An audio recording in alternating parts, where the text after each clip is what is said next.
মন্ত্রী পদে শপথ নিয়েছেন রবিবার, আর তারপরেই দপ্তর পেয়ে গেলেন মন্ত্রীরা।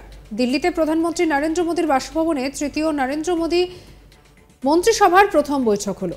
প্রধানমন্ত্রীর লোক কল্যাণ মার্গের বাসভবনে অনুষ্ঠিত এই বৈঠকে স্পষ্ট হয়ে গেল নতুন মন্ত্রিসভায় কে কোন দায়িত্ব সামলাচ্ছেন। রবিবারই শপথ গ্রহণ করেছেন মোদীর মন্ত্রিসভার ৭২ জন মন্ত্রী। এনডিএর মন্ত্রিসভার সব সদস্যদের নিয়ে সোমবার মন্ত্রিসভার প্রথম বৈঠকে বসেন নরেন্দ্র মোদী। সেক্ষেত্রে বাংলা থেকে যে দুজন মন্ত্রী পদে শপথ নিয়েছেন তাদেরকেও দেওয়া হয়েছে দপ্তর। আর এদিকে নরেন্দ্র মোদীর মন্ত্রিসভায় দ্বিতীয়বার স্থান করে নিলেন বনগাঁর সাংসদ শান্তনু ঠাকুর। গতবারও জাহাজ এবং জলপথের প্রতিমন্ত্রীর দায়িত্ব সামলেছিলেন তিনি। এবারও একই দায়িত্ব বহাল রইল তার।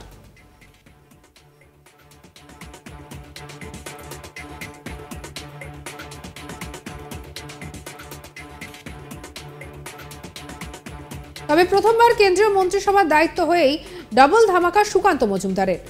কোন দায়িত্ব পেলেন রাজ্য বিজেপির সভাপতি? সুকান্ত মজুমদার হলেন কেন্দ্রীয় শিক্ষা প্রতিমন্ত্রী।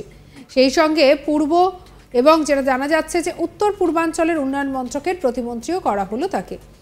আর পুরনো দপ্তরের দায়িত্বেই রাখা হলো শান্তনুকে, অর্থাৎ আরও একবার জাহাজ মন্ত্রকের প্রতিমন্ত্রী করা হলো তাকে। আগের মন্ত্রিসভায় বাংলা থেকে 4 জন ছিলেন। তাদের মধ্যে এবার জন বার্লা ভোটের টিকিট পাননি। নিশীথ প্রামাণিক এবং সুভাষ সরকার ভোটে হেরে গিয়েছেন। ফলে জল্পনা ছিল যে এবার কে মন্ত্রী হবেন। দেখা যায় শান্তনুর পাশাপাশি রাজ্য বিজেপির সভাপতি সুকান্তকেও মন্ত্রিসভায় নেওয়া হয়েছে।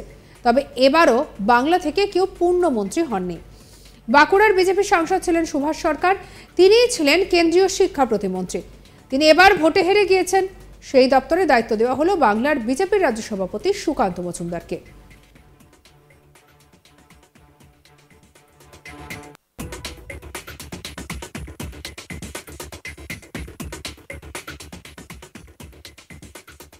বাংলায় এবার আগের আসনগুলি ধরে রাখতে পারেনি বিজেপি। তাদের আসন সংখ্যা 18 থেকে 12তে নেমেছে, কিন্তু তার মধ্যেই জয় ধরে রাখতে পেরেছেন সুকান্ত এবং শান্তনু। সেখানেই সুকান্তকে নতুন করে মন্ত্রিত্ব দেওয়া এবং শান্তনুকে পুরনো পদে বহাল রাখল বিজেপি। আর এদিকে দ্বিতীয়বারের জন্য কেন্দ্রীয় মন্ত্রী হলেন বনগাঁর বিজেপি সাংসদ শান্তনু ঠাকুর। এবার ভোটে তিনি তৃণমূলের প্রার্থী বিশ্বজিৎ দাসকে পরাজিত করেছেন। 2019 সালে ভোটে জিতে বন্দর, নৌ পরিবহন এবং জলপথ দপ্তরের প্রতিমন্ত্রী করা হয়েছিল শান্তনুকে। মনে করা হচ্ছিল যে এবার তাকে পূর্ণমন্ত্রী করা হতে পারে, কিন্তু বাস্তবে তা হলো না। আগের পদই বহাল রইল তার।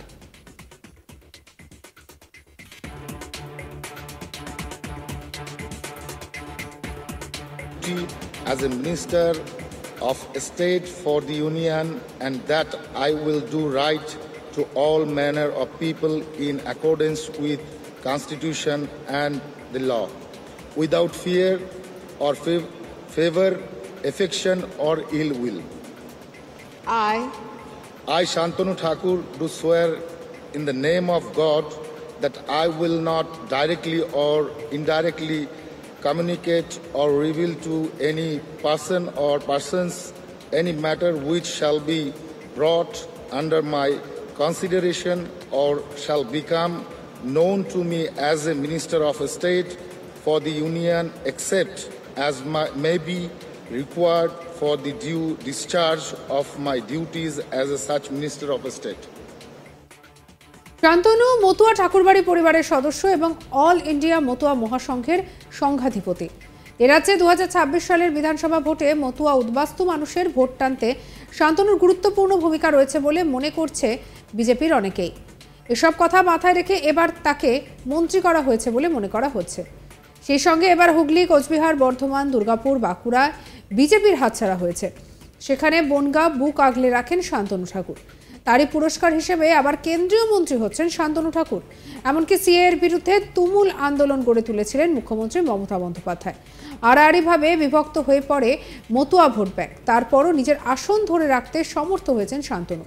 অন্যদিকে দীর্ঘদিনের অধ্যাপক সুকান্ত ব্যক্তিগত ভাবমূর্তি দলের অন্দরে ভালো বলেই খবর। গতবার উত্তরবঙ্গ থেকে 2 জন মন্ত্রী থাকলেও এবার তার নেমে এলো 1 জনে। দলে জেপি নাড্ডা এবং প্রধানমন্ত্রীর খুব কাছের লোক সুকান্ত, তাই স্বাভাবিক কারণেই মন্ত্রিত্বের দাবিদার হিসেবে এগিয়েছিলেন।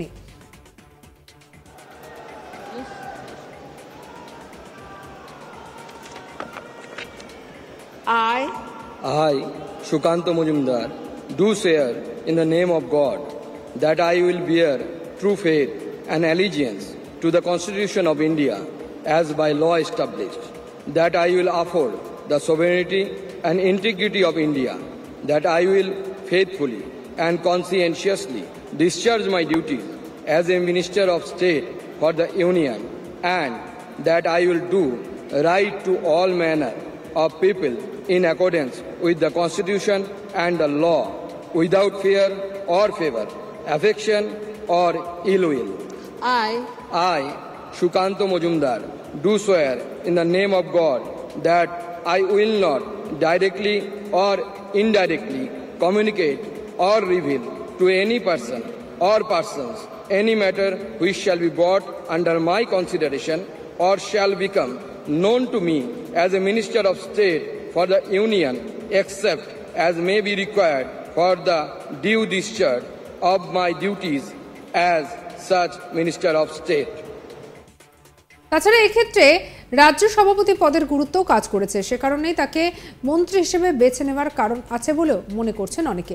তো সবকিছু মিলিয়ে এবারে মোদির মন্ত্রিসভায় একেবারে শপথ গ্রহণ পর্ব শেষ এবং কি কোন দায়িত্ব পেয়েছেন সেই বিষয়টাও সামনে এসেছে। তবে 2024-এর ভোটের ফলাফল নিয়ে জোর জল্পনা চলছে এখনো।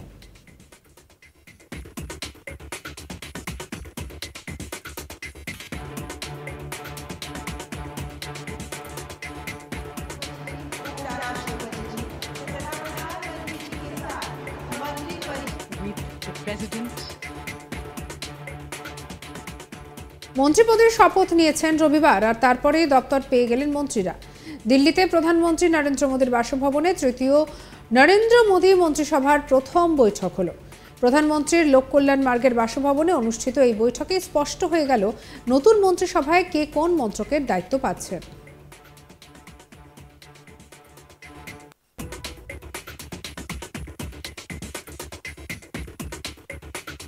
রবিবারই শপথ গ্রহণ করেছেন মোদী মন্ত্রিসভার 72 জন মন্ত্রী। এনডিএ মন্ত্রিসভার সব সদস্যদের নিয়ে প্রথম বৈঠকে বসেন প্রধানমন্ত্রী নরেন্দ্র মোদী। সেক্ষেত্রে বাংলা থেকে যে দুজন মন্ত্রী পদে শপথ নিয়েছেন তাদের মধ্যেও করে দেওয়া হয়েছে দপ্তরের বন্টন। নরেন্দ্র মোদীর মন্ত্রিসভায় দ্বিতীয়বার স্থান করে নিলেন বনগাঁর সাংসদ শান্তনু ঠাকুর। গতবারও জাহাজ এবং জলপথের প্রতিমন্ত্রীর দায়িত্ব সামলেছেন তিনি, এবারও সেই একই দায়িত্ব বহাল রইল তার।